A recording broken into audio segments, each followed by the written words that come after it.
What is up? My name's Philip. I'm a 2100 FIDE rated player from New Zealand, and today we're going to go over one of the most important mating patterns, Anastasia's mate. And it's just such an important tool to add to your arsenal. So let's go over the basic pattern quickly. Knight e7 check, king h8, queen h7 check, king takes, mate. The king is trapped by the knight and the pawn.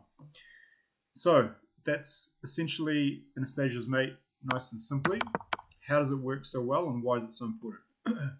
Well, it's so important because when you think about where the pieces are placed, the king's just castled normally.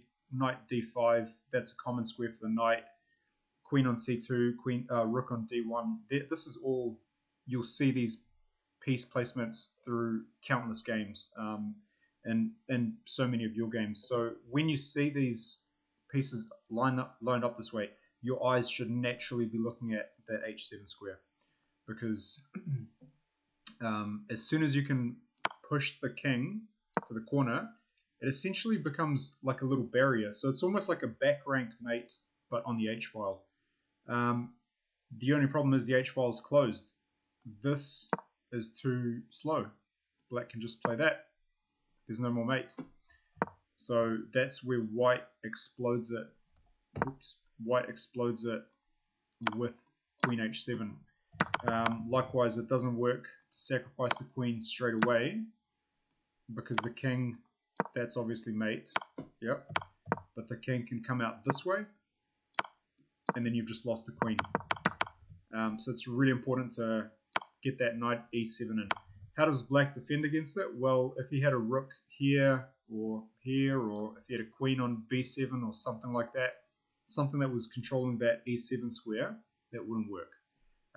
But that's why if you keep an eye out for it, you play knight c3 to d5, that kind of stuff, or maybe queen e2 up to here, or whatever you do, just keep an eye out for how you can coordinate your pieces this way. Imagine if black had, I don't know, a pawn on c5 and material was equal.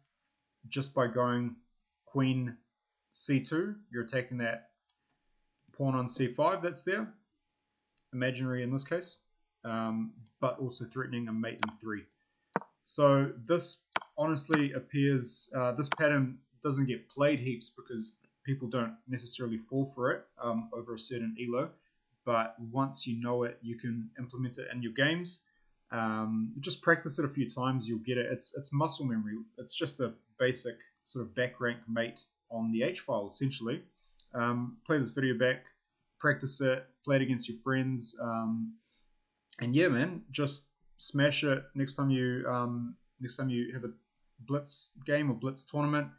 See if you can line it up. And again, these are common squares for the pieces, which is just why I wanted to illustrate this one. That's a common castle position, and yeah. Let me know how you go, and I'll see you in the next video. See you later.